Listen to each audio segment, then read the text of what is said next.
মাহমুদ ভাই সম্পর্কে কথা বলতে গেলে আমি দুর্বল হয়ে পড়ি, কারণ নজরুলের পরে সাংবাদিকতা করতে গিয়ে মাহমুদুর রহমানের চাইতে নির্যাতিত হয়েছিল এরকম একটা মানুষ এই সাবকন্টিনেন্টে আর পাবেন না। কেন কোনো নির্যাতন নাই যা এই মানুষের উপরে করা হয়নি। আজকে তার কাছে একটা ঋণ শিকার আছে, এটা আপনাদের সাথে একটু শেয়ার করতে চাই। সেটা হলো ওই যে ফখরা মানে ফখরুদ্দিন,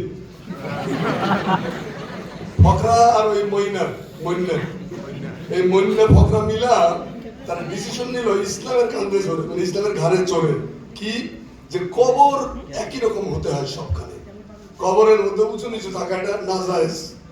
এই থিওরি দিয়া আমাদের ঢাকা বিশ্ববিদ্যালয়ের তৎকালীন ভাইস চ্যান্সেলরের দিছে মূলা ঝুলে যায়। মূলাটা হলো যে আপনাকে ফ্রান্সের অ্যাম্বাসেডর করবো, তত নজরুলের মাজারটা ভেঙে সমান করে দেন অন্যদের মতো। এই প্রক্রিয়া যখন শুরু হলো তখন আমি নজরুল ইনস্টিটিউট থেকে বোধহয় বেরিয়ে গেছি, মানে আমার বের করে দিছে মানে আমার নজরুল ইনস্টিটিউটের লোকেরা বের করে দেয়, বের করে দিছে সেই সময়ের কর্তারা। চললাম তো আমি এসে দেখি নজরুলের মাজার ভাঙার জন্য বুলডোজার নিয়ে আসছে এবং উপরেরটা ভেঙে ফেলেছে। আপনারা দেখবেন এখন নজরুলের মাজারে গেলে যে উপরের একটা অংশ সাদা, এটা কিন্তু আগে লালই ছিল, কিন্তু সাদা করা হলো কেন? ওইটা ভাঙা হয়েছিল, ওইটা জোড়া দিয়ে কোন রকম করে জোড়া তালি দিয়ে দান করিয়েছে। যাই হোক, ওইখানে দাঁড়িয়ে আমি দুটো মানুষকে যোগাযোগ করতে পেরেছিলাম। মানে তখন বললেন আমরা 7-8 জন নজরুল সঙ্গীতের কয়েকজন খুবই ভালো শিল্পী ছিলেন, ডক্টর আশরাফ সিদ্দিকীকে আমি নিয়ে আসছিলাম। ডক্টর আশরাফ সিদ্দিকী স্যার বয়স্ক লোক, তিনি চলে আসলেন।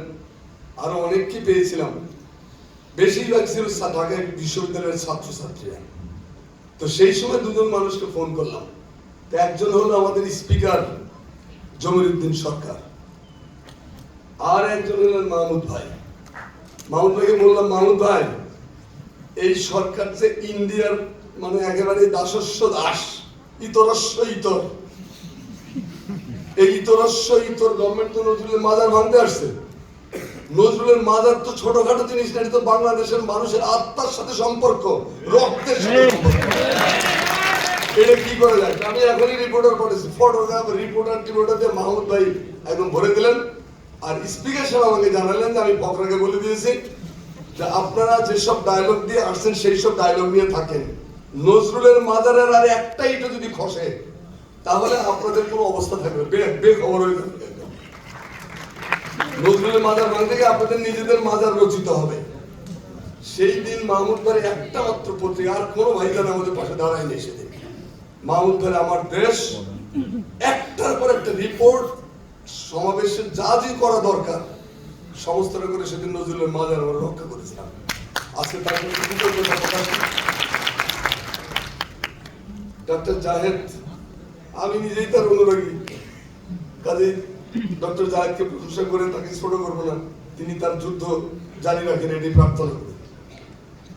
এবং উপস্থাপক আমাদের এহসান মাহমুদ সহ সামনে ভাই এবং বোনেরা, এরকম অনেক গুরুত্বপূর্ণ লোক দেখতে পাচ্ছি, ডক্টর আব্দুল লতিফ মাসুম এবং ডক্টর নাশিদ কামাল, আমাদের দুজন খুব প্রখ্যাত শিল্পী আবৃত্তির, আমাদের নাসিম আহমেদ এবং টিপু মুন্সি। এই মুন্সি কিন্তু ওই টিপু মুন্সি নেই, এটা কিন্তু আমাদের টিপু মুন্সি।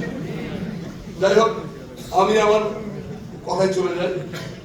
নজরুলের একটা কবিতার একটা লাইন দেখেন, বলরের বন্য হিংস্র বীর, দুঃশাসনের চাই রুধির, ঘোষ দিকে দিকে এই কথাই দুঃশাসনের রক্ত চাই, ঘোষ দিকে দিকে এই কথাই দুঃশাসনের রক্ত চাই। এইরকম ভাবে ফ্যাসিবাদের বিরুদ্ধে, দুঃশাসনের বিরুদ্ধে পৃথিবীতে যদি আর একজন কবির নাম বলতে পারেন, আমি বক্তৃতা বাদে হেঁটে চলে যাবো। এইখান থেকে তো আমাদের সন্তানটা, আমাদের ছেলে মেয়েরা অনুপ্রেরণা পেয়েছে। নজরুল তো অফুরন্ত অনুপ্রেরণার ফোয়ারা, অফুরন্ত প্রাণ প্রাচুর্য ভরা এক বিশ্ববিখ্যাত দৈশিক হয়েও যিনি বৈশ্বিক বিশ্ব মানবতার মহান কণ্ঠ, সেই নজরুল। তো তার জন্য কথা বলতে গেলে খুব আবেগ ফিল করি, কারণ নজরুলের জন্য বাংলা